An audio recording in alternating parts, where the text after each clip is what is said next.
Pada pekan kedua pembentukan Satgas TPPO, Polda Jawa Tengah kembali mengungkap kasus perdagangan orang dengan menangkap 13 tersangka, dengan korban yang bertambah 32 orang.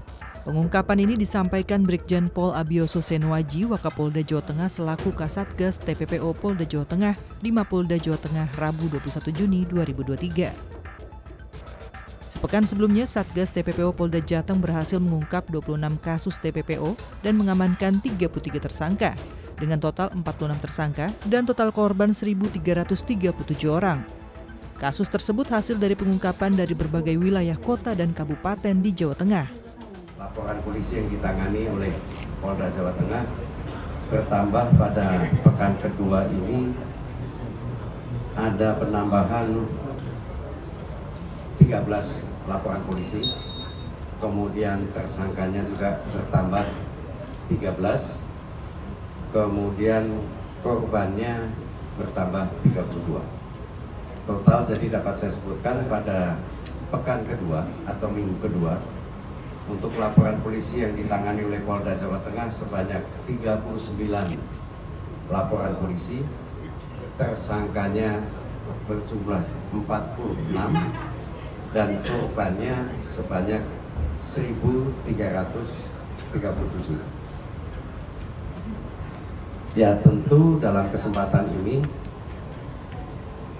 kami sesungguhnya dari Polda Jawa Tengah berharap bahwa ke depan tidak terjadi lagi peristiwa terkait dengan tindak pidana perdagangan orang. Namun demikian kami tetap masih bekerja manakala memang masih didapatkan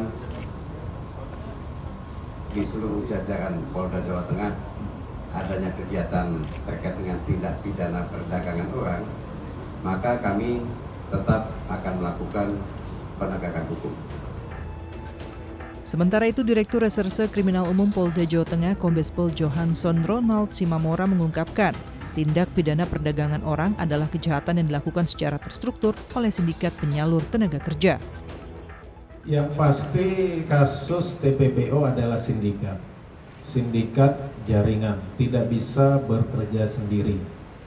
Di sini yang bersangkutan mengumpulkan pekerja migran yang ingin bekerja di luar negeri, baik diiming-imingkan, dijanjikan dengan gaji yang besar dan sebagainya. Kemudian di negara tujuan sudah ada penerima. Bila yang bersangkutan membawa sendiri ke luar negeri, berarti ada penerima di negara tujuan. Bila dikumpulkan di Jakarta, berarti ada penampung. Atau perusahaan yang ada di Jakarta atau di daerah lain, tenaga kerja akan dikumpulkan di Jakarta. Nanti pada waktunya sesuai pesanan dari negara tujuan mereka akan dikirimkan. Misalnya sebagai pembantu rumah tangga atau sebagai anak buah kapal. Misalnya dari Jepang atau Taiwan, mereka per 3 bulan akan kontak ke sini, akan mereka butuh ABK sekian banyak orang.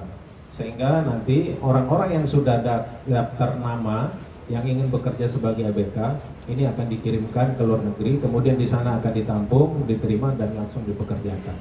Jadi ini adalah sindikat jaringan baik nasional maupun internasional. Dalam 1 bulan ke depan, Satgas TPPO akan terus melakukan penindakan dengan melibatkan stakeholder terkait dari BP3MI, Dinas Sosial, pemerintah provinsi, serta kepala daerah setempat untuk melakukan edukasi kepada masyarakat yang akan melakukan kerja di luar negeri, serta legitimasi terhadap perusahaan-perusahaan penyalur tenaga kerja.